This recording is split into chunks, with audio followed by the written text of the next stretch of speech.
வணக்கம். Welcome to கதை திரட்டு. இந்த வீடியோவில் நம்ம என்ன கதை கேட்க போகிறோம்னா, செம்மீன் கதையின் 3வது பகுதி. நம்ம சேனலில் இதுவரைக்கும் சப்ஸ்கிரைப் பண்ணாதவங்க சப்ஸ்கிரைப் பண்ணுங்க. பக்கத்தில் இருக்கிற பெல் ஐக்கானை கிளிக் பண்ணி ஆளுங்கிற ஆப்ஷனை ப்ரெஸ் பண்ணுங்க. ஸோ தட் நான் போடுற கதைகளை உடனுக்குடனே நீங்கள் கேட்கலாம். வாங்க கதைக்குள்ளே போகலாம். சக்கி கேட்டாள். கருத்தம்மா, நான் ஒன்று கேட்குறேன், நெசத்தை சொல்லு. அவங்கிட்ட உனக்கு ஆசைதானே? இல்லை என்றுதான் அவள் சொல்லி இருக்க வேண்டும். அவளோ வாயை திறக்கவில்லை. சிலை போல் நின்று கொண்டிருந்தாள். அவளுடைய மௌனம் சக்கியை நிலை குலைய செய்துவிட்டது. அவள் மனசு அமைதி இழந்தது. ஐயோ என் கடலம்மா, அந்த பாவி என் பெண்ணை கெடுத்துப்பிடுவான் போலிருக்கே என்று அலறினாள் சக்கி. என்னம்மா இது, பைத்தியமா உனக்கு? கருத்தம்மா, எங்க முகத்துல கரிய பூசிப்படாத. அப்போதும் எனக்கு அவனிடம் ஆசை இல்லை என்று கருத்தம்மா சொல்லவில்லை. அன்று மாலை அச்ச குஞ்சு செம்பன் குஞ்சுவின் வீட்டிற்கு சென்றான். கடற்கரையில் நடைபெற்ற பேச்சுக்களை அவன் விவரமாக தெரிவித்தான். கடற்கரை வாசிகள் முட்டுக்கட்டைகள் போடுவதற்கு கச்சை கட்டி கொண்டு விட்டனர். ஐயன் குஞ்சுவும் ராமமூப்பனும் அந்த இயக்கத்துக்கு தலைமை தாங்கி நடத்தப் போகின்றனர். இப்போது உடனடியாக செய்ய வேண்டிய காரியம் ஒன்றிருக்கிறது. இடையூறுகள் குறுக்கிடாமல் தப்பித்து கொள்ள வேண்டும். அதற்கான முன் நடவடிக்கைகளை எடுத்தாக வேண்டும். அச்ச குஞ்சு சொன்னான். நானும் செம்பன் குஞ்சுவும் சின்ன வயசுல இருந்தே ஒன்னா விளையாடி தெரிஞ்சவங்க. அவங்க பேச்ச கேட்டுக்கிட்டு என்னால தலையாட்டிக்கிட்டு இருக்க முடியுமா? சக்கி அரை குறையாக இருந்த அமைதியையும் இழந்து விட்டாள். துறையே ஒன்று கூடி எதிராக திரண்டு வருகிறது என்றால் அதன் பலாபலன்கள் எப்படி இருக்கும் என்பதை அவள் நன்கு அறிவாள். அவ்வளவுக்கு அவர்கள் என்ன தீங்கு இழைத்து விட்டார்கள்?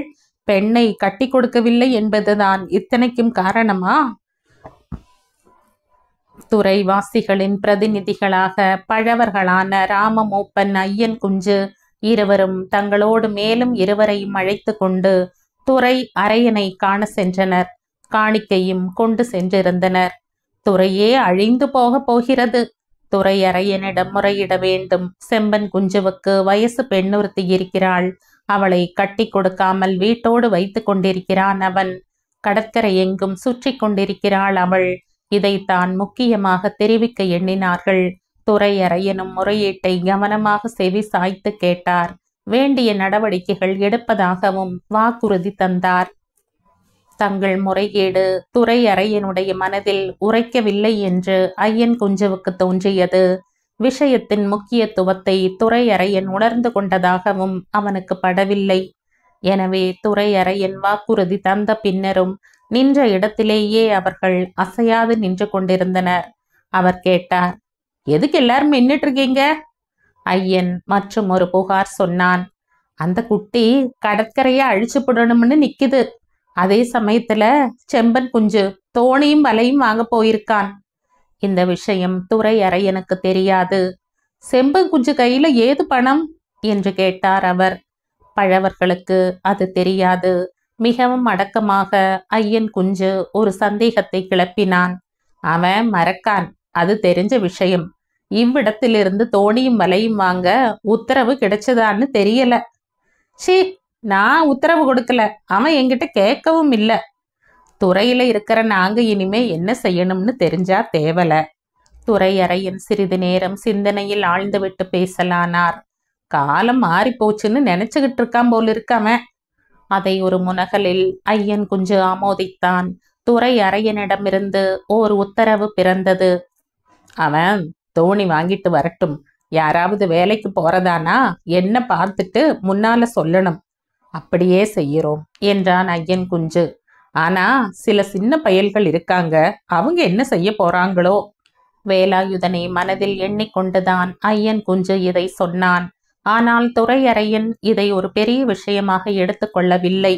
தனது அதிகாரத்தை பகிரங்கமாக எதிர்க்கக்கூடிய காலம் இன்னும் வந்து விடவில்லை என்பது அவனுக்கு தெரியும். அதை நான் பார்த்துக்கிடுதேன். தோணியும் வலையும் வாங்க நான் உத்தரவு கொடுக்கலேன்னு நீங்க துறையில எல்லார்கிட்டையும் சொல்லிவிடுங்க. வெற்றி வாகை சூடிவிட்ட உற்சாகத்தோடு ராமன் மூப்பனும் ஐயன் குஞ்சவும் திரும்பி சென்றனர். அவர்கள் துரையரையனின் உத்தரவை வீடு வீடாக ஏறி இறங்க சொன்னார்கள். இதற்கு வேலாயுதன் மட்டும் பணிய மாட்டான் என்பதுதான் ஐயன் குஞ்சுவின் தீர்மானம். இளங்கன்று பயமறியாது. இந்த விஷயங்கள் எல்லாம் சக்கிக்கு தெரிய வந்தது. துரையரையனுடைய கோபத்துக்கு ஆளாகி சிதறுண்டு அழிந்து போன குடும்பங்கள் பல. இரவோடு இரவாய் ஊரை விட்டே ஓடி சென்ற குடும்பங்களும் பல உண்டு. அவ்வாறு சென்றாலும் மற்றொரு கடற்கரையை அடைந்து அரையர்கள் போல் வாழ்ந்து விடவும் முடியாது. துரையரையன் பிறப்பித்துள்ள உத்தரவின் கால்கள் திக்கெட்டு விரியும். இப்படி தர்ம சங்கட நிலையில் மாட்டிக்கொள்பவர்கள் மதம் மாறி சென்று விடுவதுதான் வழக்கம். ஆனால் சமீப காலமாக பழைய கட்டுப்பாடுகள் தளர்ந்து வருகின்றன. காலம் மாறுகிறது அல்லவா? ஆனால் இன்றும் துரையரையன் கட்டளை இட்டுவிட்டான் என்றால் வேலைக்கு ஆட்கள் வருவது சந்தேகம்தான். வராத நிலைமை ஏற்பட்டாலும் ஏற்பட்டுவிடும். ஊர் விலகி வாழும். ஊரார் விலக்கியும் வைத்து விடுவார்கள். தோணியும் வலையும் வாங்க செல்வதற்கு முன்பே அரையனுக்கு உரிய காணிக்கை செலுத்தி சம்மதம் பெற்றிருக்க வேண்டும். சொல்லப்போனால் அவர்கள் யாருக்கு என்ன தீங்கு இழைத்தனர்? துரையரையன் விலக்கிவிட்டான் என்பதே ஊர் முழுக்க பேச்சு. வயசு வந்த பெண்ணை கட்டி கொடுக்காமல் வீட்டோடு வைத்து கொண்டிருந்தது தவறுதான் என்று பெண்களும் பேசிக்கொண்டனர். இந்த ஜென்மமே எடுத்திருக்க வேண்டாம் என்ற எண்ணம் கூட கருத்தம்மாவுக்கு ஏற்பட்டது. அவளால் அவள் தாய் தந்தையருக்கு எத்தனை துன்பம்! தனக்கு வயசு வர வேண்டும் என்றோ மதமென்று உடம்பு வர வேண்டும் என்றோ அவளா கடவுளை வேண்டினாள்? கடற்கரையின் பவித்திர தன்மையை என்றுமே அவள் குலைத்ததில்லை. அவள் கல்யாணம் ஆகாமல் நிற்கிறாள் என்றால் அதனால் யாருக்கு என்ன நஷ்டம்? ஆனால் இவைகளெல்லாம் காதில் போட்டுக்கொள்ள அங்கு ஒருவரும் இல்லை. தாயும் மகளும் செம்பன் குஞ்சுவின் வருகையை மிக்க ஆவலுடன் எதிர்பார்த்து காத்திருந்தனர். நாலைந்து பெண்கள் காளி குஞ்சுவின் வீட்டில் கூடி வம்பளந்து கொண்டிருந்தார்கள். அவர்கள் பேச்சில் தனது குடும்ப விஷயம்தான் அடிபடுகிறது என்பது சக்கிக்கு தெரியும். மறைவில் நின்று கவனித்தாள் அவள். பரிக்குட்டி கருத்தம்மாவை வைத்து கொண்டிருக்கிறான் என்று ஒருத்தி சொன்னாள். தோணியின் மறைவில் நின்று கொண்டு கொஞ்சி குலாவியதை அவளே பார்த்திருக்கிறாளாம். கருத்தம்மாவை கட்டி கொடுக்காமல் இருப்பதற்கு கூட அதுதான் காரணமாம். ஒரு தாயால் வேறு எதை வேண்டுமானாலும் பொறுத்து கொண்டிருக்க முடியும். இந்த பேச்சை பொறுப்பாளா அவள்? மறைவில் நின்றிருந்த சக்கி புலி போல் சீறிக்கொண்டு பாய்ந்தாள். தொடர்ந்து எல்லா வாயாடிகளும் போராட்டத்தில் இறங்கிவிட்டனர். சின்ன வயசில் சக்கியும் ஒழுக்கம் கெட்டு திரிந்தவளாம். பதிலுக்கு காளி குஞ்சுவின் குழந்தையை சுட்டி காட்டி, இந்த குழந்தைக்கு அப்பா யாருன்னு உனக்கு தெரியுமா என்று காளி குஞ்சுவிடம் கேட்டாள் சக்கி. கருவாட்டுக்கு முன்பணம் கொடுத்துக்கிட்டு திரிஞ்சானே அந்த துலுக்கந்தானே என்றும் அவள் கேட்டாள். அங்கு கூடியிருந்த எல்லா பெண்களை பற்றியும் அவர்களின் தாய்மார்களை பற்றியும் பழைய கதைகள் எத்தனையோ உண்டு. சக்கி தன்னந்தனியாகவும் மற்ற பெண்கள் எல்லோரும் ஒரு கட்சியாகவும் நின்று போர் நிகழ்த்தினர். வெகு அழகாக போராடினாள் சக்கி. வேலி அருகே நின்றவாறு கருத்தம்மா இதையெல்லாம் கேட்டுக்கொண்டுதான் இருந்தாள். அவர்கள் வாயில் அடிபட்ட பழங்கதைகளை கேட்டு அவள் வியப்பில் ஆழ்ந்து போனாள். அவருடைய தாயாரும் பருவ வயசில் மனசை பறிகொடுத்தவள் தானா?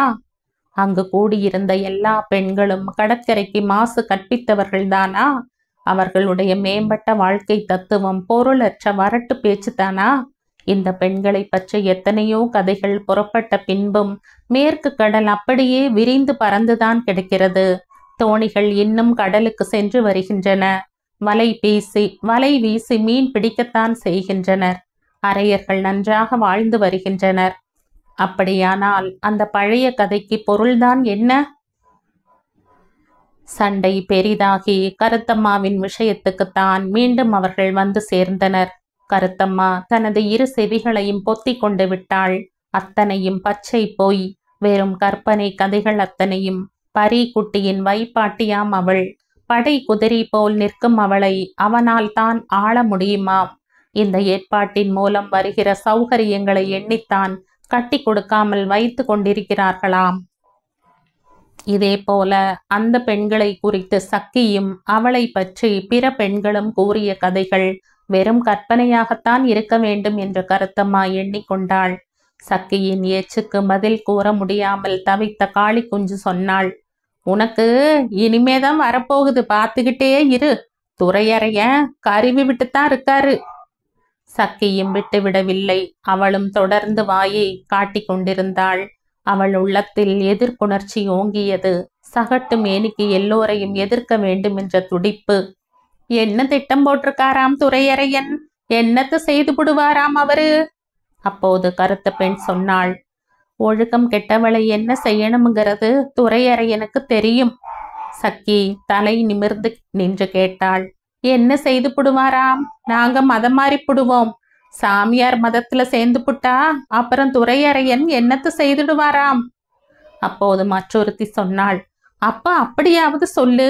தீர்மானம் பண்ணிக்கிட்டு தான் துலுக்க பைய கூட பெண்ணே சுத்துறதுக்கு விட்ட போல இருக்கு. 2 பேருக்கும் அதுதான் தேவலை. இது இன்னொருத்தியின் பேச்சு. சக்கி கேட்டாள், அதுல என்னடி தப்பு? கருத்தம்மாவுக்கு அன்று வரையிலும் அனுபவத்தறியாத துக்கம் பொங்கிற்று. என்ன மனவேதனை இது? மனவேதனை என்றும் அதை சொல்லிவிட முடியாது. பிராண வேதனையுடன் கருத்தம்மா தாயை கூவி அழைத்தாள். வாய் வலித்ததோ என்னவோ சக்கியும் வீடு திரும்பினாள். வீட்டுக்கு வந்த பின்பும் சக்கி ஏதேதோ முணுமுணுத்து கொண்டுதான் இருந்தாள். கருத்தம்மா என்னென்னவோ கேட்க எண்ணினாள். தைரியம் இல்லை. மதம் மாறி சென்று விடுவோம் என்ற வார்த்தைகள் அவளுடைய செவியில் முழங்கிக் கொண்டிருந்தது. நரம்புகள் சூடேறின. தாங்க முடியாத வெப்பம். மனதை பறிகொடுப்பது என்பது எத்தனை இயற்கையான காரியம்! அவளுடைய இதயம் கொள்ளை போய்விட்டது. செம்படவர்களான அவர்களுடைய வாழ்க்கை துன்பமயமானது, அபாயம் நிறைந்தது. அந்த வாழ்க்கை முறையில் இருந்து ஊறி உருவெடுத்த சன்மார்க்க எண்ணங்கள், நம்பிக்கைகள் ஆகியவற்றை அடித்தளமாக கொண்டெழுந்து கற்கோட்டை ஒன்று உண்டு. அதனுள் அவர்கள் வாழ்ந்து வருகிறார்கள். அந்த கோட்டையில் இருந்து விடுதலை பெற ஒரு வாசல் திறப்பது போல் இருந்தது. ஒரு முடிவுக்கு வந்துவிட்டால் போதும், விடுதலைதான். வேறு மதத்தை தழுவி விடுவது அப்போது எப்படி இருக்கும்? குப்பாயம் அணிந்து கனமான வேட்டியையும் சுற்றி கொண்டு காதோரங்களை வரிசையாக துளைத்து அதில் நகை நட்டுகள் அணிந்து பரி குட்டி முன் தோன்றுகிற போது அவனுக்கு எத்தனை உவப்பாக இருக்கும்! அப்போது பரி குட்டி எத்தனை நேரம் வேண்டுமானாலும் அவளுடைய மார்பகங்களை வெறித்து கொண்டு இருக்கலாம். முன்னழகை ரசிக்கலாம், பின்னழகையும் ரசிக்கலாம். தங்களுக்கென்றே ஏற்பட்டிருக்கும் கட்டுப்பாடுகளை அவள் நன்கு தெரிந்து கொண்டிருந்தாள். உணர்ந்து கொள்ளத்தான் முடியவில்லை. அந்த கட்டுப்பாடுகளின் ஆதிக்கத்திலிருந்து தப்பி சென்றுவிட இது ஒன்றுதான் வழி. அரையனுக்கு, கடலுக்கு செல்லும் அரையனுக்கு மனைவியாக இருக்க வேண்டியதில்லை.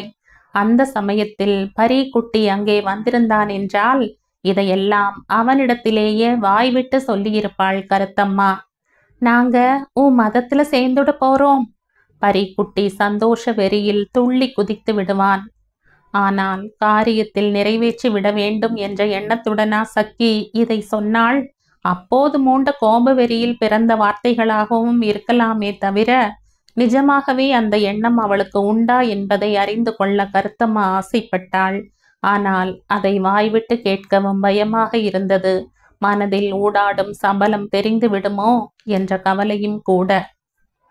இவ்வாறெல்லாம் தனக்குத்தானே எண்ணிக்கொண்டபடி அன்றைய பொழுதை கழித்தாள் கருத்தம்மா. ஒரு நாள் 2-3 பேர் அங்கு வந்தனர். துரையறையன் அவர்களை அனுப்பி வைத்திருந்தார்.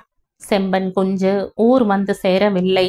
4-5 நாட்களில் செம்பன் குஞ்சு வாங்கி இருந்த தோணி கடற்கரைக்கு வந்தடைந்தது. வலையும் இருந்தது.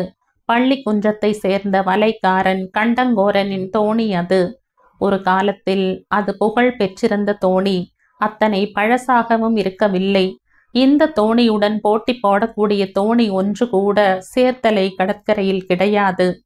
சாகரை காலங்களில் இந்த துறையை சேர்ந்தவர்களும் அதன் அற்புதமான ஓட்டத்தை பார்த்திருக்கிறார்கள்.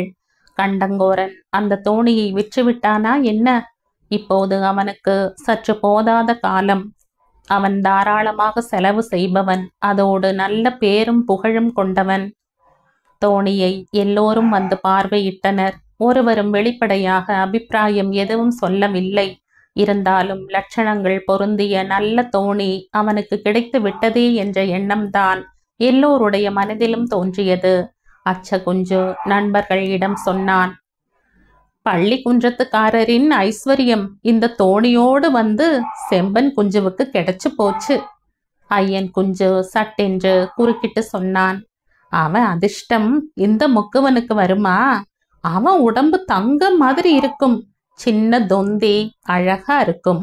அரையில வெள்ளை வேட்டி, கருப்பு கரை போட்ட மேல் வேட்டியை தோளில நெடுநீளமா போட்டுக்கிட்டு தோணிக்கரை வந்து சேர்ற வேளையில வந்து நின்னுட்டு இருப்பானே, அவனையும் இவனையும் ஒன்னா சொல்லிவிட முடியுமா? ராமன் மூப்பனும் தனது கருத்தை தெரிவித்தான். அப்படியானா கண்ணங்கரையல்னு எலும்பெடுத்து போயிருக்காளே சக்கி, அவ கண்டங்கோரன் பொஞ்சாதி மாதிரி ஆயிட போறா. நீ பாத்திருக்கியா அவள?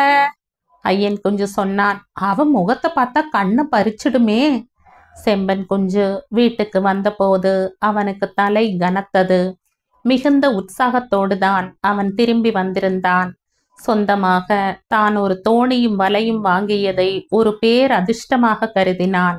அதோடு பள்ளி குன்றம் கண்டங்கோரன் வீட்டுக்கு சென்றதையும் அங்கு விருந்து உண்டதையும் விரிவாக சங்கியிடம் சொல்ல வேண்டும் என்று அவன் எண்ணிக்கொண்டிருந்தான். கண்டங்கோரனின் மனைவியை குறித்தும் சொல்ல வேண்டிய விஷயங்கள் நிறைய இருந்தன. இதையெல்லாம் எண்ணியவாறு வீட்டுக்கு வந்த போதுதான் பேரிடி தலையில் விழுந்து விட்டது. இதேபோல் தாங்க முடியாத பாரத்தை எந்த நாளும் அவன் தலையில் தூக்கி வைத்து கொண்டது கிடையாது. முன்பு ஒரு திட்டம் மனதை அடைத்து கொண்டிருந்தது. இப்போது அது நிறைவேறிவிட்டது. ஆனால் விஷயம் அதற்கு மேல் முன்னேறவில்லை. தோணியும் வலையும் வாங்க செல்வதற்கு முன்பே துரை அரையனை போய் பார்க்கவில்லை என்பதுதான் பெரும் குற்றமாக சுமத்தப்பட்டிருந்தது. நெடுங்காலமாக எல்லோரும் பின்பற்றி வருகிற ஒரு காரியத்தை அவன் மீறிவிட்டான். தோணியும் வலையும் வாங்குவதற்கு பணம் திரட்டுவதே பெரும் பாடாக இருந்தது அவனுக்கு. அந்த பணத்திலிருந்து 10-15 ரூபாய்கள் கூட எடுக்க முடியாமல் தான் இருந்தது. ஆனால் அது இத்தனை பெரிய தவறாக உருவெடுக்கும் என்று அவன் எண்ணவில்லை. தர்ம சங்கடமான நிலைமையில் அகப்பட்டு கொண்ட செம்பன் குஞ்சு தன் மனைவியை பார்த்து கேட்டான். எல்லாத்துக்கும் நாம என்ன துரோகம் செஞ்சுபிட்டோம்? சக்கி சொன்னாள். ஏதாவது செஞ்சாத்தானா? பொறாமை. அது வாஸ்தவம்தான். ஆனா 20-25 ரூபாய் இருந்தா எல்லாத்தையும் சரி கட்டிடலாம். அதுக்கு என்ன வழி? தோணி சாமான்கள் வாங்க மேலும் பணம் தேவையாக இருந்தது. கைவசம் ஒரு அயிலை வலை மட்டும்தான் இருந்தது. தனது தலைமேல் சுமந்திருக்கும் பொறுப்புகளை செம்பன் குஞ்சு சக்கியிடம் ஒவ்வொன்றாக சொல்ல ஆரம்பித்தான். வேறு யாரிடம் சொல்வான் அவன்? அவன் பேச்சை கேட்கத்தான் வேறு யார் இருக்கிறார்கள்? ஆனால் சக்கி அவனுக்கு ஆறுதல் சொல்லவில்லை. அவள் கேட்டாள். அப்படியானா எதுக்கு இந்த இழவையெல்லாம் தூக்கி தலையில வச்சுக்கிட்டியாம்? செம்பன் குஞ்சு வாயை திறக்கவில்லை. தாங்க முடியாத பாரத்தை தலையில் தூக்கி வைத்து கொண்டு விட்டோமோ என்ற எண்ணம் அவனுக்கும் ஏற்பட்டிருக்கலாம். மனத்தெம்பை இழந்து விட்டான் அவன். துறைவாசிகள் ஒன்று கூடி எதிராக திரண்டு வருகிறார்கள். மீண்டும் சக்கி சொன்னாள். கையில இருந்த காசை வச்சு பெண்ணை கட்டி கொடுத்து அனுப்பி வச்சிருந்தா இந்த தொல்லையெல்லாம் வந்திருக்குமா? அதற்கும் செம்பன் கொஞ்சம் பதில் சொல்லவில்லை. மனதில் பேராசைகள் தோன்றிவிட்டதென்றால் பின் மனசாந்தி ஏது? இருப்பதை வைத்து கொண்டு காலம் தள்ளுவது புத்திசாலித்தனமா? வாழ்க்கையில் மிக பெரிய ஆசை ஒன்று நிறைவேறிய நாள் அது. சொல்லப்போனால் அந்நாளை திருநாளாக கொண்டாட வேண்டும். ஆனால் அன்று அந்த வீடு சோக மூட்டத்தில் ஆழ்ந்து கிடந்தது. அந்தி இருட்டு. செம்பன் குஞ்சு மனைவியிடம் சொன்னான். கையில ஒரு 35 ரூபாய் இருந்தா எல்லாத்தையும் சமாளிச்சு போடலாம். அது எப்படி முடியும் என்று கேட்டாள் சக்கி.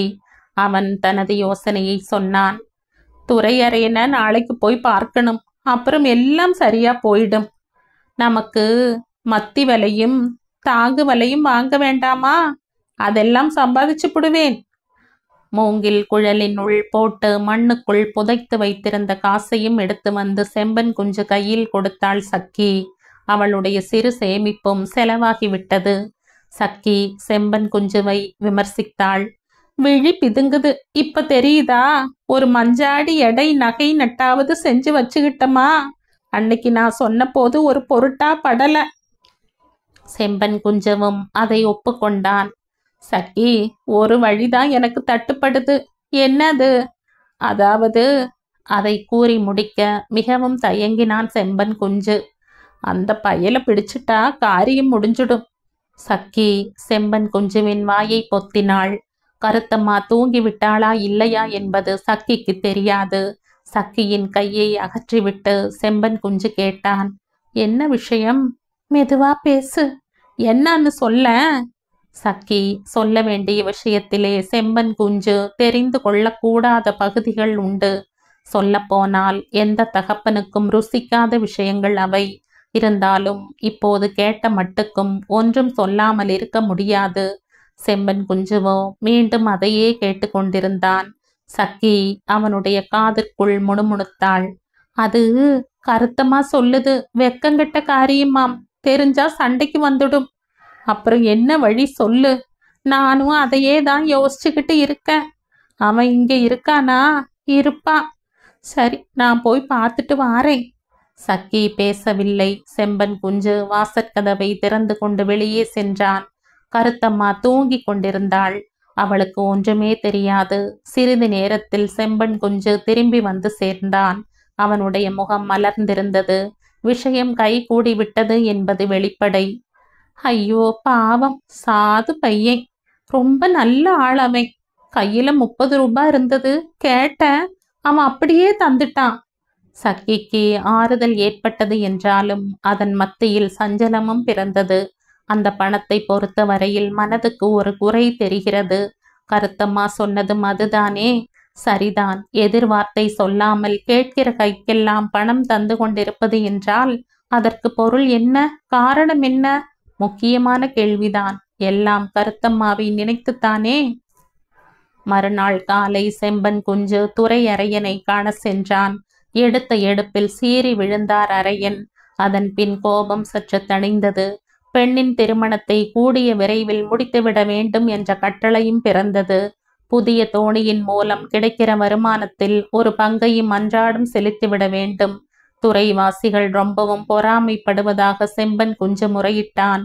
அதை கவனத்தில் கொண்டு ஆவண செய்வதாக அரையனும் வாக்குறுதி தந்தார். அப்போதைக்கு குழப்பங்கள் அடங்கின. துணை சாமான்களோடு தோணியை கடலில் விடுவதென்றால் இன்னும் 500 ரூபாய் வேண்டியிருக்கும். அதுவும் நடக்கத்தான் போகிறது. பணம் எங்கிருந்து கிடைக்கும் என்பதே சக்கியின் கேள்வி. செம்பன் குஞ்சு சொன்னான், பறிக்குட்டிக்கிட்ட வாங்கணும். சக்கி அசந்து போனாள். கருத்தம்மாவுக்கு தெரியாமலே அவர்களுக்குள் ஒரு சண்டை நடந்தது.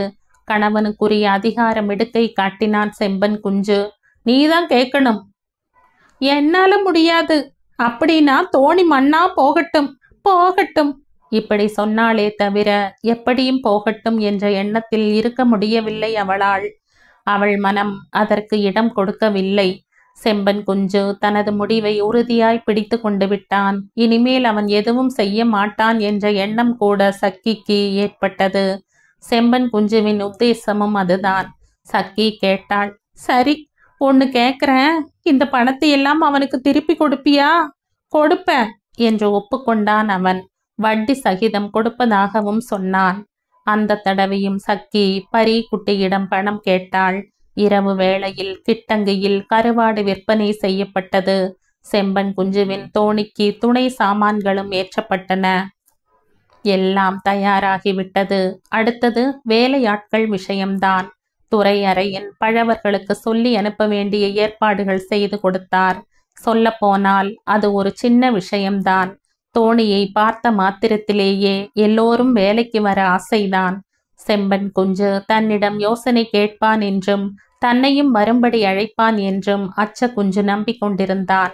இதை வியாஜமாக கொண்டு அவன் வீட்டில் ஒரு பூசல் கிளம்பியது. அவசியமென்றால் துரை அரையன் கட்டளையை மீறவும் அவன் தயார். செம்பன் குஞ்சு சிறு பிராயத்தில் இருந்தே அவனுடைய நண்பன். ஆனால் 1க்கு 2 முறை நேரில் சந்தித்தும் கூட ஒரு வார்த்தை பேசவில்லை செம்பன் குஞ்சு. கடற்கரையில் இருந்து 12 பேரை செம்பன் குஞ்சு தேர்ந்தெடுத்தான். அவர்களில் அச்ச குஞ்சுவும் ஒருவன் அல்ல. தோணியை கடலில் இறக்குவதற்கு முன்தினம் ஒரு சிறிய சடங்கு நடத்த வேண்டும். வேண்டியவர்களுக்கு விருந்தளிக்க வேண்டும். மளிகை சாமான்களை ஹசன் குட்டி கடையில் இருந்து செம்பன் குஞ்சு கடனாக பெற்றுக்கொண்டான். காக்காழம் புன்னப்புரை வட்டாரங்களில் வசிக்கும் பந்துக்களை நேரில் அழைக்க வேண்டும். செம்பன் குஞ்சு கருத்தம்மாவை அனுப்பி வைத்தான். கருத்தம்மா சொந்த சிந்தனைகளில் லயித்தவாறு கரையோரமாக நடந்து சென்று கொண்டிருந்தாள். கருத்தம்மா, வியாபாரத்துக்கு மீன் தருவியா எனக்கு? அடக்கமான குரலில் எழுந்த இக்கேள்வி காதில் விழுந்ததும் திடுக்கிட்டாள் அவள். பரிக்குட்டி முன்னால் நின்று கொண்டிருக்கிறான். எந்த திசையில் இருந்து எவ்வாறு தோன்றினானோ அவன். கருத்தம்மா ஒன்றும் பேசவில்லை. அவள் இப்போது பழைய கருத்தம்மா அல்ல. தலை குனிந்த வண்ணம் அவள் நின்று கொண்டிருந்தாள். பரிக்குட்டி மீண்டும் கேட்டான், கருத்தம்மா, உனக்கு என்னிடம் கோபமா? அவள் பேசவில்லை. அவளுடைய மார்பு கூடு வெடித்து விடும் அப்படி துடித்தது அவள் இதயம். உனக்கு விருப்பம் இல்லாட்டா நான் பேசல. உண்மையில் அவளுக்கு அவனிடம் பேச வேண்டிய விஷயங்கள் எவ்வளவோ இருந்தன. எத்தனை கேள்விகள் கேட்க எண்ணினாள் அவள். உன் மதத்துல சேர்ந்துடட்டுமா என்று கூட அவள் கேட்க எண்ணினாள். கரையேற்றி போட்டிருந்த தோணியின் மறைவில் அவள் வாய் திறக்காமல் நின்று கொண்டிருந்தாள். அப்போதும் அவன் அவளுடைய எடுப்பான மார்பகங்களை வெறித்து பார்த்து கொண்டிருந்தான். சின்ன முதலாளி, அப்படி பார்க்காத என்று அவளும் சொல்லவில்லை. தலையை நிமிர்த்தி அவள் கேட்டாள், சின்ன முதலாளி, நான் போகட்டுமா? போவதற்கு பரிக்குட்டியின் சம்மதம் பெற வேண்டுமா என்ன? அவள் பாட்டுக்கு போகலாமே. மனதில் எழுந்த பீதி உணர்ச்சியுடன் அவள் சொன்னாள், ஐயோ, யாராவது பார்த்துடுவாங்க. அவள் நடந்தாள். சிறிது தூரம் சென்றதும் பின்னால் இருந்து அவன் கூவி அழைப்பது கேட்டது. கருத்தம்மா. அந்த குரலில் ஏதோ ஒரு விசேஷத்தன்மை ஊடுருவி நிற்பது கருத்தம்மாவுக்கு புலப்பட்டது. அன்று வரையிலும் அவள் மனமோ செவிகளோ அனுபவித்தறியாத விசேஷத்தன்மை அது. தூண்டில் போட்டு இழுத்தது போல் சட்டென்று நின்றுவிட்டாள் கருத்தம்மா. அவன் அவள் அருகே வரவில்லை. அவன் அண்டையில் வரட்டும் என்பதற்குத்தான் அவள் நின்றாளோ? எத்தனை நேரம் அப்படியே நின்று கொண்டிருந்தார்கள் என்பது இருவருக்குமே தெரியாது. அவளுடைய மனதில் அலை போல் எழுந்த உணர்ச்சிகள்தான் என்ன? கடல் சினம் கொண்டு விடவில்லை. காற்றும் அசையவில்லை. சின்னஞ்சிறு அலைகள் எழும்பி ஒன்றோடு ஒன்று மோதி விழுந்து வெண்நுரை பரப்பி புன்னகை பூத்தன. கடற்கரையில் நடந்தது ஒரு காதல் நாடகம்தானே. பரிக்குட்டி எவ்வளவோ கேட்க எண்ணினான், எவ்வளவோ சொல்ல எண்ணினான். அத்தனையும் ஒரு கேள்வியாக உருப்பெற்று வெளியே வந்தது. கருத்தம்மா, உனக்கு என்கிட்ட பிரியம்தானே? ஆமா. ஆவல் பொங்க மறு கேள்வி பிறந்தது. உனக்கு என்கிட்ட மட்டும்தானே பிரியம்? அதற்கும் கருத்தம்மா நொடி பொழுதில் பதில் சொன்னாள், ஆமா. அவளுடைய குரலே இடி முழக்கம் போல் அவளை அதிர வைத்தது. அப்போதுதான் அவளுக்கு பிரக்ஞை திரும்பிற்றோ என்னவோ. பேசிய வார்த்தைகளின் முழு பொருளும் அப்போதுதான் புலப்பட்டது போலும். அவ்வார்த்தைகள் விஸ்வரூபம் பூண்டு அவள் முன் தோன்றி அவளை பழித்தன. அவள் பரிக்குட்டியின் முகத்தை ஏறிட்டு பார்த்தாள். இருவர் விழிகளும் மோதிக்கொண்டன. பேச வேண்டியதெல்லாம் பேசி முடிந்து விட்டது. இருவரும் இனம் தெரிந்து கொண்டு விட்டனர். அவள் நடந்து சென்றாள். மறுநாள் விடியற்காலையில் கடற்கரை வாசிகள் அத்தனை பேரும் கரையோரம் வந்து கூடினர். அன்று செம்பன் குஞ்சுவின் தோணி கடலில் இறங்கப் போகிறது. புதிய தோணியும் வருவதால் அன்று எல்லா தோணிகளும் ஒன்றாகத்தான் கடலுக்கு செல்லும். கருத்தம்மாவும் பஞ்சமியும் கடற்கரைக்கு வந்தார்கள். சற்று தொலைவில் பரிக்குட்டியும் நின்று கொண்டிருந்தான். பஞ்சமி கருத்தம்மாவுக்கு பரிக்குட்டியை சுட்டி காட்டினாள். கருத்தம்மா பதிலுக்கு பஞ்சமியை கிள்ளினாள். சிலர் இன்னும் வந்து சேரவில்லை. அவர்களை உரக்க கூவி அழைத்தான் ராமமூப்பன். ஐயன் குஞ்சு வந்து சேராதவர்களை திரட்டி கொண்டிருந்தான்.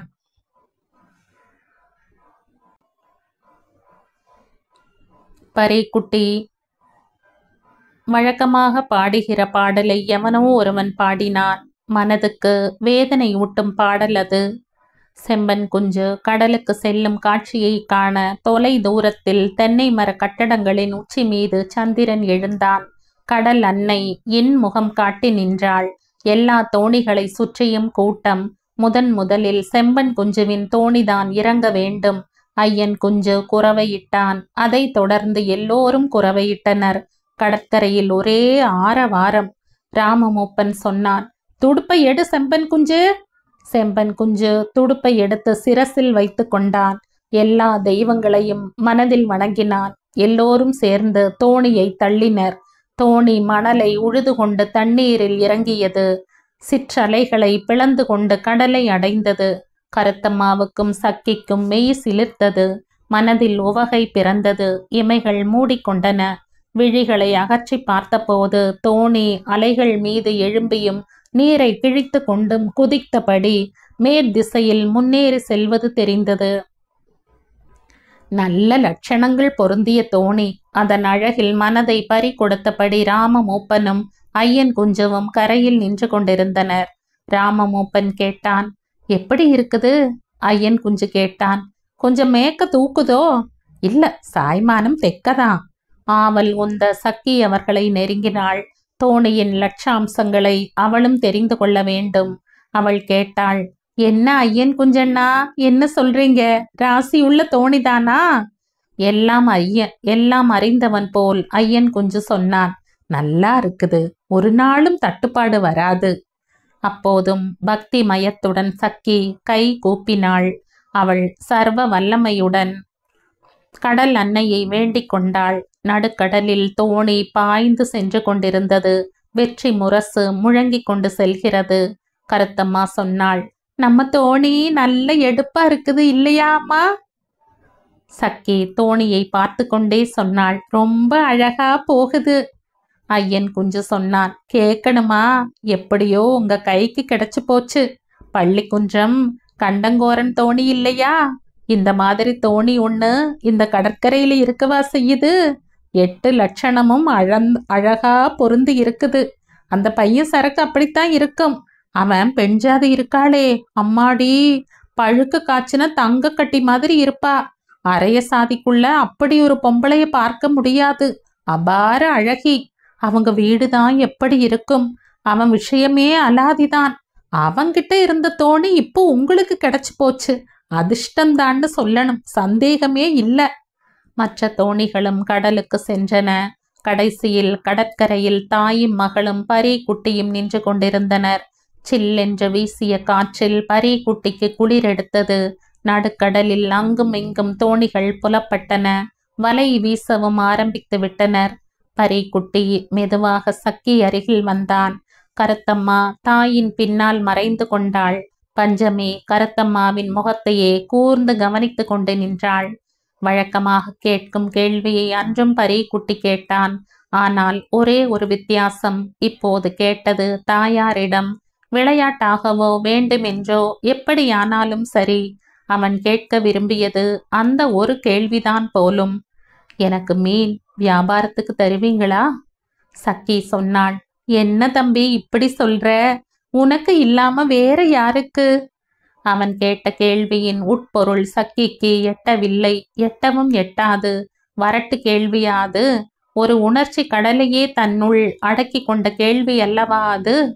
தாயின் பின்னால் மறைந்து கொண்டிருந்த கருத்தம்மா சொன்னாள், அம்மா, எனக்கு குளிருது. அன்றுதான் தோணி கடலுக்கு சென்றிருந்தது. ஒரு விஷயத்தை வெளியிடாமல் சக்கியால் அந்த இடத்தை விட்டு நகர முடியாது. தம்பி, உன்னாலதான் இன்னைக்கு தோணி கடலுக்கு போயிருக்குது. இல்லைனா இது நடந்திருக்கவே முடியாது. பரிக்குட்டி இதற்கு பதில் ஒன்றும் சொல்லவில்லை. தாயார் வாயிலிருந்து இந்த அளவுக்காவது ஒரு பேச்சு வந்தது கருத்தம்மாவுக்கு பெருத்த நிம்மதியை கொடுத்தது. இந்த வழியாக வேணும் தாங்கள் கடன்பட்டிருப்பதை அம்மா ஒப்புக்கொண்டு விட்டாள். சக்கி தொடர்ந்து சொன்னாள், இந்த தவா சாகரை முடிஞ்சதும் பணத்தை திருப்பி கொடுக்கிறோம். வேண்டாம், அது எனக்கு வேண்டாம்னு சொல்றேன். அப்போ வேண்டாமா? ஏன்? திரும்ப வாங்கணும் என்கிற எண்ணத்துல நான் தரல. சக்கிக்கு ஒன்றும் புரியவில்லை. கருத்தம்மாவுக்கு அவ்வார்த்தைகள் புரிந்ததோடு உடம்பில் ஜிவ் ஜிவ் என்று சூடேறும் உணர்ச்சியும் ஏற்பட்டது. சக்கியின் மனதிலும் ஒரு சந்தேகம் ஊடாட ஆரம்பித்தது. தம்பி, என்ன சொல்ற நீ? பரிக்குட்டி தீர்மானமான குரலில் சொன்னான். வேண்டாம், அந்த பணத்தை திரும்ப தர வேண்டாம். சிறிது நேரத்திற்கு பின் மீண்டும் பரிக்குட்டி சொன்னான், தோணியும் வலையும் வாங்கணும்னு கருத்தம்மா என்கிட்ட கேட்டா, நான் தந்த. அத திருப்பி தர வேண்டாம். கருத்தம்மா தலையில் இருள் புகுந்து கொண்டது. தலையும் சுற்ற ஆரம்பித்தது. சற்று கடுமையான குரலில் சக்கி பரி குட்டியிடம் கேட்டாள். நீ எதுக்கு கருத்தம்மாவுக்கு பணம் கொடுக்கணும்? உனக்கு யார் அவ? கண்டிப்பான குரலில் மேலும் சக்கி தொடர்ந்து பேசினாள்.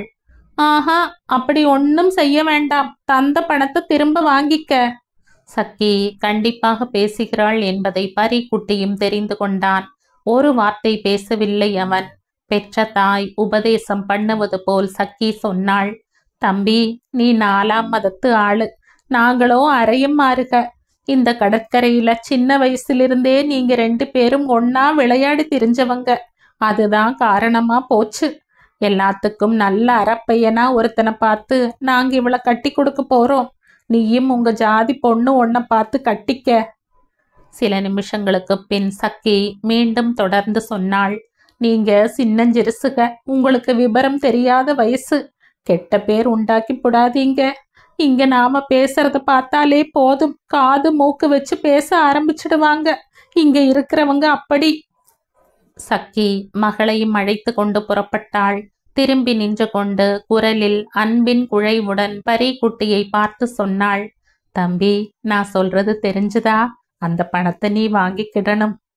சக்கி முன்னால் செல்ல கருத்தம்மாவும் பஞ்சமியும் பின்னால் நடந்து சென்றனர். அவர்கள் செல்வதையே பார்த்து கொண்டு நின்றான் பரி குட்டி. சக்கி சொன்னது முற்றிலும் சரி. கண்டிப்பாக கூறிவிட வேண்டிய விஷயம்தான் அது. ஆனால் அந்த வார்த்தைகள் ஒவ்வொன்றும் கருத்தம்மாவின் இதயத்தை குலைத்து குதறிவிட்டது. கொஞ்ச நேரம் நடந்து சென்றதும் கருத்தம்மா பின்பக்கம் திரும்பி பார்த்தாள். அவள் வேண்டுமென்று அப்படி பார்க்கவில்லை. அவளால் பார்க்காமல் இருக்க முடியவில்லை. அவர்கள் வீட்டை அடைந்ததும் இதயத்தை துளைக்கிற அப்பாடல் கேட்கலாயிற்று. சக்கி சொன்னாள். இந்த பையனுக்குத்தான் ராத்தூக்கம் கிடையாதா? சக்கி கருத்தம்மாவை பார்த்து மீண்டும் சொன்னாள். இந்த கடற்கரையில இருந்து எப்படியாவது உன்னை அனுப்பி வச்சு புடணும். அந்த வார்த்தைகளில் ஓர் ஆவலாதி அடங்கி இருந்தது. அவளால் தாய்க்கும் நிம்மதி இல்லை. அவள் காரணமாக ஒருவருக்கும் விச்சிராந்தியாக இருக்க முடியவில்லை. தாங்க முடியாத கோபத்திலும் துயரத்திலும் கருத்தம்மா கேட்டாள். நான் என்னம்மா செய்த? சக்கி வாயை திறக்கவில்லை. பொழுது புலர்ந்த போது தோணி கரை வந்தடைந்ததை காண கருத்தம்மாவும் சக்கியும் கடற்கரைக்கு வந்து நின்று கொண்டிருந்தனர். தொலை தூரத்தில் தோணி வருவது புலப்பட்டது. கடலின் மேற்பரப்பை பார்த்த வரையில் அன்று மீன் செழிப்பாக கிடைத்திருக்கும் என்று தோன்றியது. அன்று எந்த இனத்தை சேர்ந்த மீன் அகப்பட்டிருக்கும் என்று கருத்தம்மா சக்கியிடம் கேட்டாள். இருக்கிற கூரை பார்த்தா அயிலைதான் என்று சக்கி பதில் சொன்னாள். கருத்தம்மா மகிழ்ச்சியோடு சொன்னாள். அப்போ தொடங்கின அன்னைக்கே நமக்கு நல்ல அதிர்ஷ்டம் தானே. கடலம்மையின் மனசு இறங்கணும். ஒரு சிறு குழந்தை மழலை மொழியில் தனது அபிலாஷையை தாயிடம் கூறுவது போல கருத்தம்மா சொன்னாள். அம்மா, நம்ம தோணி மீனை சின்ன முதலாளிக்கு கொடுக்கணும். சக்கி கோபம் அடையவில்லை. சின்ன முதலாளிக்கு உனக்கு யார் என்று கேட்கவும் இல்லை. சொல்லப்போனால் சக்கிக்கும் அதே எண்ணம்தான். அதே சமயம் அவளுக்கு ஒரு சந்தேகம். ஆனா அந்த கல்லுணி மங்கன் சொன்னா கேட்கணுமே. கருத்தம்மா அதற்கு ஒரு உபாயம் சொன்னாள். தோணி கரை வரபோது வந்து நிக்கணும். நீதான் அப்பனிடம் சொல்லணும். சக்கி ஒப்புக்கொண்டாள். அந்த காரியத்தை எப்படியும் செய்து முடித்து விட வேண்டும். தோணி கரை வருவதை கவனித்து கொண்டிருந்தாள் பஞ்சமி. அப்போது இன்னொரு பிரச்சனை முளைத்தது. அக்கம் பக்கத்து பெண்கள் பலரும் அங்கு வந்து சேர்ந்தனர். நல்ல பெண், காளி குஞ்சு, குஞ்சு பெண், லக்ஷ்மி எல்லோரும் கூடிவிட்டனர். செம்பன் குஞ்சு மீனை கூடை வியாபாரிகளுக்கு மொத்தமாக கொடுக்க போகிறானா அல்லது சில்லறையாக கொடுக்க போகிறானா என்பதை அவர்கள் தெரிந்து கொள்ள விரும்பினர். முதலில் குஞ்சு பெண்தான் இதை விசாரித்தாள். மீனை மொத்தமாக கூடை வியாபாரிகளுக்கு கொடுத்து விடுவதும் உண்டு. எனவே கிழக்கே வியாபாரத்துக்கு செல்கிற பெண்கள் வியாபாரிகளின் காலை பிடித்து கெஞ்ச வேண்டி இருக்கிறது என்று குஞ்சு பெண் சொன்னாள். இத தனியா உங்கிட்ட சொல்ல வேண்டியதில்லை, உனக்கே தெரிஞ்ச சங்கதிதான். சக்கிக்கு அவர்கள் சொன்ன குறை நன்றாக புரிந்தது. கூடை வியாபாரிகளிடம் வாங்கி விற்பதில் லாபம் சொற்பமாக இருக்கும். அவர்கள் சொல்கிற விலையை கொடுத்து வாங்க வேண்டும் என்பதோடு கூடை வியாபாரிகள் வசையையும் வாங்கி கட்டிக்கொள்ள வேண்டும். சக்கி கேட்டாள், அதுக்கு நான் என்ன செய்யணும்? நல்ல பெண் அதிகார குரலில் சொன்னாள், உங்க தோணி மீனை பொம்பளைகளுக்கு தரணும். சட்டென்று சக்கியால் ஒரு பதில் சொல்ல முடியவில்லை. எல்லோருமே அக்கம் பக்கத்துக்காரர்கள். அவர்கள் சொல்வதிலும் உண்மை இருக்கிறது. ஆனால் அவர்களுக்கு சாதகமாக ஒரு வார்த்தை சொல்லிவிட முடியுமா? செம்பன் குஞ்சு இவர்கள் வேண்டுகோளை ஏற்றுக்கொள்வானா என்பது சந்தேகம்தான். அதோடு ஏற்கனவே பரீக்குட்டி மீன் வேண்டும் என்று கேட்டுக்கொண்டிருக்கிறான். ஆனால் அதை வெளியிட முடியாது. காளி குஞ்சு கேட்டாள், சக்கியக்கா ஏன் பேசாம இருக்க? செம்பன் குஞ்சு அண்ணன் ஒத்துக்கிடுவானோன்னு சந்தேகமா இருக்குதா? நீ வற்புறுத்தி சொல்லணும். நீயும் மீன் கூடை சுமந்து அந்த அனுபவமும் தெரிஞ்சவ. நீ சம்பாதிச்ச காசையும் சேர்த்துத்தானே தோணியும் வலையும் வாங்க முடிஞ்சது. அது வாஸ்தவம்தான் என்று சக்கியும் ஆமோதித்தாள். லக்ஷ்மி கேட்டாள், அக்கா நீ இனிமே வியாபாரத்துக்கு வரமாட்டியா? அது என்ன அப்படி கேட்டுப்புட்ட? ஒரு தோணி இல்ல 10 தோணி வந்தாலும் சக்கி என்னைக்கும் சக்கிதான். ஏதோ மன்னிப்பு கேட்பது போல இதை சொன்னாள் சக்கி. அத சொல்லல, நீ தந்தா மொத்தமா ஒரு கூடை வாங்கி ஆளுக்கு கொஞ்சம் பங்கு போட்டுக்கிடலாமேன்னு பாக்குறோம். தனது தர்ம சங்கடமான நிலையை சக்கி விளக்கினாள். அந்த கல்லுளி மங்க ஒத்துக்கிடுவானோ என்னவோ, யாருக்கு தெரியும்? நல்ல பெண் சொன்னாள், அக்கா நீதான் சொல்லி விஷயத்தை முடிச்சு தரணும். நீ சொன்னா போதும், கிடைச்சிடும்.